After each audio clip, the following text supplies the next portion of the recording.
प्रथम। इस वीडियो में हम कक्षा 8वीं के 5वें पाठ कंटके नैव कंटकम इसका अभ्यास कार्य करेंगे। पहला प्रश्न है, एक पदेन उत्तरम लिखत। एक पद में उत्तर लिखना है। व्याधस्य नाम किम आसीत्। व्याध का नाम क्या था? चंचलः। चंचलः व्याघ्रम कुत्र दृष्टवान। ये चंचलः यहाँ लिखा हुआ, यही इसका उत्तर होगा पहले का, क का। चंचलः, चंचलः। चंचलः व्याघ्रम कुत्र दृष्टवान, कहाँ देखा था? जाल में बंधा हुआ देखा था, तो उत्तर लिखेंगे जाले। कुत्र? जाले। जाल शब्द के सप्तमी विभक्ति एक वचन का रूप, जाले। कस्मै किमपि अकार्यम न भवति। क्षुधार्ताय। क्षुधार्ताय कैसे लिखेंगे देख लेते हैं। ये उत्तर है पहले का चंचलः, दूसरे का वने और ग का क्षुधार्ताय। क्षुधार्ताय ये है कस्मै किमपि अकार्यम न भवति क्षुधार्ताय। अगला प्रश्न है, बदरी गुल्मा नाम पृष्ठे का नीलीना आसीत। उत्तर है लोमशिका। बेर की झाड़ियों के पीछे कौन छुपी हुई थी? लोमशिका। सर्वः किम समीहते। सर्वः स्वार्थम समीहते। सर्वः स्वार्थम समीहते। निःसहायो व्याघ्रः किम अयाचयत। प्राणभिक्षाम। निस्सहाय होकर वह बाघ किस चीज की याचना कर रहा था? अपने प्राण की भिक्षा मांग रहा था। अगला प्रश्न देखते हैं। ये हो गया निस्सहायो व्याघ्रः किम अयाचयत प्राणभिक्षामेव। पूर्ण वाक्येन उत्तरत। पूर्ण वाक्य में उत्तर देना है। चंचलेन वने किम कृतम। चंचलेन वने किम कृतम। चंचल ने वन में क्या किया? तो जालम विस्तारितम। चंचलेन वने जालम विस्तारितम। ये है चंचलेन वने जालम विस्तारितम। चंचलेन वने जालम विस्तारितम। व्याघ्रस्य पिपाशा। प्रश्न है, व्याघ्रस्य पिपाशा कथम शांता अभवत।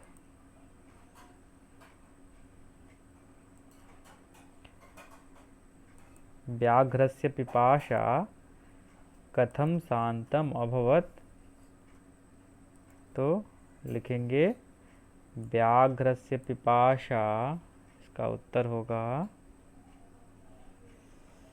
प्रश्न है, व्याघ्रस्य पिपाशा कथम शांता अभवत।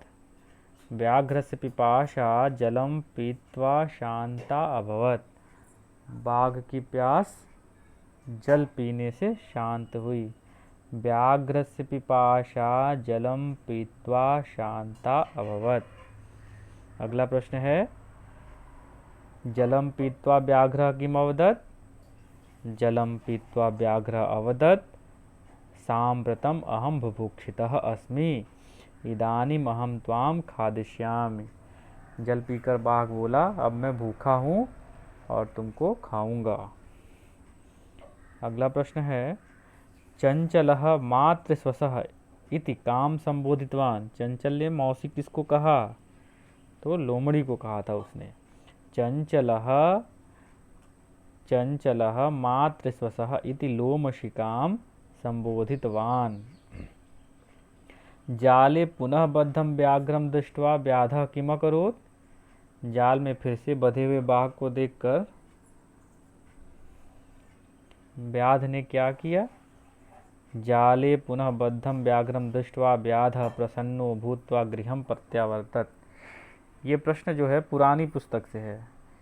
अभी पुरानी पुस्तक में ये चीज़ लिखा हुआ था कि जब जाल में बंधा हुआ बाघ को देखता है तो वो खुश होकर घर चला जाता है, लेकिन नई पुस्तक में ये कहानी है ही नहीं, इतना है ही नहीं। बस इसमें यही बताया गया कि जाल में जब बच जाता है वो, तो लोमड़ी कहती है उसको कि सर्वम स्वार्थम समीहते। यहीं पर पाठ पूर्ण हो जाता है। लेकिन पुरानी पुस्तक में जो पाठ था उसमें ये लिखा हुआ था कि जाल में बंधा हुआ देखकर चंचल खुश होकर घर चला जाता है। तो यही लिखना है उसके उत्तर में, जाले पुनः बद्धं व्याघ्रं दृष्ट्वा व्याधः प्रसन्नः भूत्वा गृहं प्रत्यावर्तत। तीसरा प्रश्न है, कौन किसके लिए क्या कहता है। ये बातें हैं जो कही जा रही हैं, इसमें पूछा जा रहा है कि कौन किससे कह रहा है। तो इदानीम अहम त्वाम खादिष्यामि, यह कौन कहता है, व्याघ्र कहता है व्याध से, बहेलिये से कहता है बाघ। कल्याणम भवतु ते, ये भी व्याघ्र ही कहता है व्याध से। जनाः मयि स्नानं कुर्वन्ति, ये कहता है नदी जल। तो यहाँ लिखेंगे नदी जलम व्याधम, ये व्याधम यहाँ भी रहेगा व्याधम, बहेलिये से नदी जल कहता है। अहम त्वत्कृते धर्मम आचरितवान त्वया मिथ्या फलितम, मैंने तुम्हारे धर्म का आचरण किया और तुम झूठ बोल रहे हो। तो ये दोनों का उल्टा हो जाएगा। इसने कहा है, ये व्याध ने कहा है व्याघ्र से, तो यहाँ होगा व्याधम और यहाँ होगा व्याघ्रम, सॉरी यहाँ होगा व्याधः और यहाँ होगा व्याघ्रम, व्याधः व्याघ्रम। यत्र कुत्रापि छेदनम कुर्वन्ति, ये है वृक्षः, वृक्ष ने कहा व्याधम से, व्याधम वृक्षः व्याधम। संप्रति पुनः पुनः कूर्दनम कृत्वा दर्शय, अब फिर से कूद कूद करके दिखाओ। तो ये लोमड़ी ने कहा, तो यहाँ देखेंगे लोमशिका, लोमशिका ये बात कहती है, किससे कहती है, व्याघ्रम, शेर से। यहाँ लिखेंगे व्याघ्रम और यहाँ लोमशिका। रेखांकित पदों को आधृत्य करके प्रश्न बनाना है। चौथा प्रश्न, व्याघ्रः व्याधः व्याघ्रम जालात बहि निसारयत, जालात पंचमी विभक्ति एक वचन, तो किम शब्द का रूप बनेगा कस्मात, यहाँ इसकी जगह पे लिख देंगे कस्मात। व्याधः व्याघ्रम कस्मात बहि निसारयत, यहाँ प्रश्नवाचक चिन्ह आ जाएगा।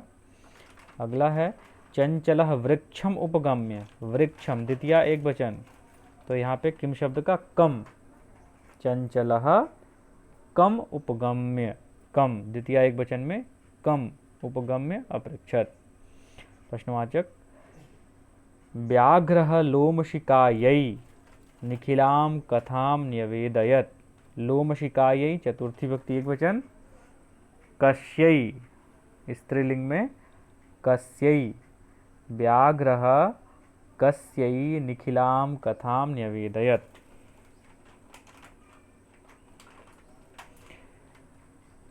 मानवाः वृक्षाणां छायायां विरमन्ति, मानवाः वृक्षाणां छायायां विरमन्ति, वृक्षाणां केशां षष्ठी विभक्ति बहुवचन, केशां, मानवाः केशां छायायां विरमन्ति। व्याघ्रः नद्याः जलेन व्याधस्य पिपासां शमयत, नद्याः जलेन कस्याः जलेन। अब ये कथा पूरा करना है। मंजूषातः पदानि चित्वा कथां पूरयत, मंजूषा में जो शब्द दिए हुए हैं इनसे इस कथा की पूर्ति करनी है। वृद्धः कृतवान, वृद्ध माने बूढ़ा, कृतवान माने किया, अकस्मात माने अचानक, दृष्टवा माने देखकर, मोचयितुम माने छुड़ाने के लिए, साठहासम जोर से हंसना जो उसको कहते हैं साठहासम। क्षुद्र छोटा, तरही तो, स्वकीय खुद के, कर्तनम काटना।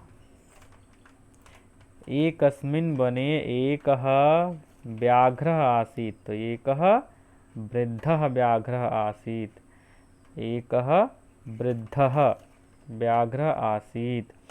एकदा सः व्याधेन विस्तारिते जाले बद्धः अभवत्, सः बहुप्रयासं कृतवान्, उसने बहुत प्रयास किया, बहुप्रयासं कृतवान्, बहुप्रयासं कृतवान्, किंतु जालात मुक्तः न अभवत्। अकस्मात, ये अकस्मात, अकस्मात अचानक से, तत्र एकः मूषकः समागच्छत्, वहाँ एक मूषक एक चूहा आ गया। बद्धं व्याघ्रं दृष्ट्वा, बधे हुए बाघ को देखकर, दृष्ट्वा।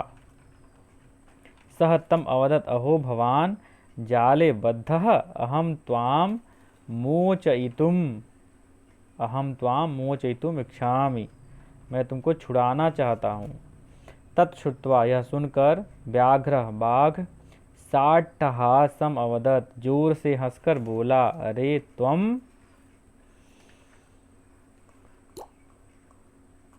जीवः क्षुद्र जीवः, त्वम क्षुद्र जीवः, तुम छोटे जीव, अरे तुम छोटे जीव। यहाँ देखिए क्रम से ही आ रहा, वृद्धः कृतवान अकस्मात् दृष्ट्वा मोचयितुम साट्टहासं क्षुद्रः, त्वम क्षुद्रः जीवः,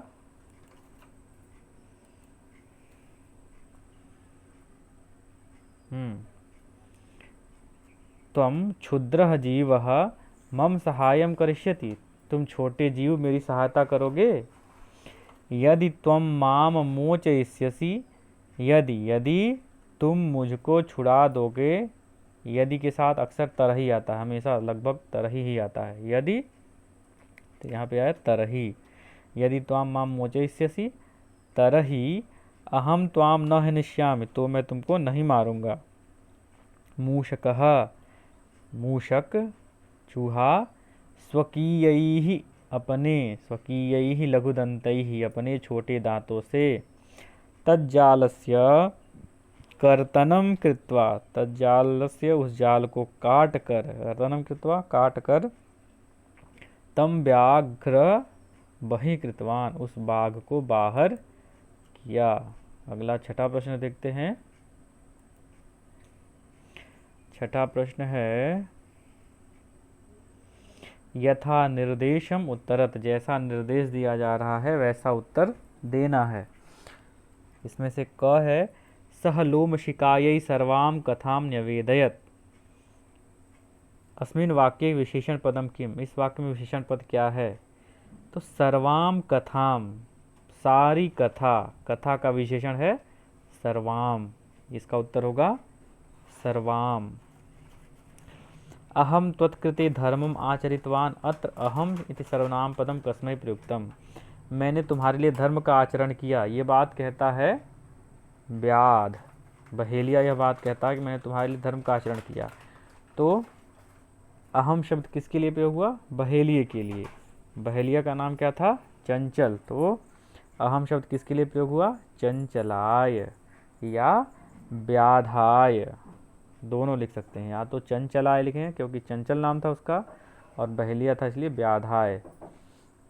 कस्मै प्रयुक्तम चतुर्थी विभक्ति है, इसलिए यहाँ पे चतुर्थी विभक्ति का ही प्रयोग करेंगे, चंचलाय या व्याधाय। सर्वः स्वार्थम समीहते, अस्मिन् वाक्ये कर्तृपदम किम, इसमें कर्ता क्या है, सर्वः। सा सहसा चंचलम उपसृत्य कथयति, वह अचानक से चंचल के पास जाकर कहती है। वाक्यात, इस वाक्य से एकम अव्यय पदम चित्वा लिखत, सहसा, अव्यय पद क्या है, सहसा। का वार्ता माम अपि विज्ञापय, क्या बात है मुझे भी बताओ, इस वाक्य में क्रियापद क्या है, क्रियापद क्या है, विज्ञापय, बताओ, मुझे भी बताओ। उदाहरण के अनुसार रिक्त स्थान की पूर्ति करनी है। प्रथमा विभक्ति में माता शब्द का रूप बनता है माता, मातरौ, मातरः। इसी तरह स्वस्त्र शब्द का स्वसा, स्वसरौ, स्वसरः, स्वसा, स्वसरौ, स्वसरः। माता शब्द का तृतीया में मात्रा, मातृभ्याम, मातृभिः। उसी तरह स्वश्रा, स्वस्त्रभिः, स्वस्रा, स्वस्त्रिभ्याम, स्वस्त्रिभिः, स्वस्रा, स्वस्त्रिभ्याम, स्वस्त्रिभिः। स्वसा शब्द का सप्तमी विभक्ति स्वसरी, स्वस्रोह, स्वस्त्रषु। उसी तरह मातृ शब्द का मातरी, मात्रोह, मातृषु, मातरी, मात्रोह, मातृषु। षष्ठी विभक्ति में स्वसा शब्द का स्वसुः, तो माता का मातुः, स्वस्रोह, मात्रोह, स्वस्त्रिणाम, मातृणाम। यहाँ पे धातु और प्रत्यय अलग अलग हैं, अलग अलग करना है। द्रष्टुम, तो दृश्य धातु तुमुन प्रत्यय, जैसे ये तुमुन प्रत्यय है, यहाँ भी तुमुन प्रत्यय होगा, धातु दृश्य धातु, दृश्य, तालो शकार सौ में हलंत। करणीयम, क्री धातु अनियर प्रत्यय। पातुम पा धातु तुमुन प्रत्यय। खादितुम खाद धातु तुमुन प्रत्यय। कृत्वा क्री धातु त्वा प्रत्यय। आधा क त वा कृत्वा त्वा। ये पाठ पूर्ण हुआ। धन्यवाद।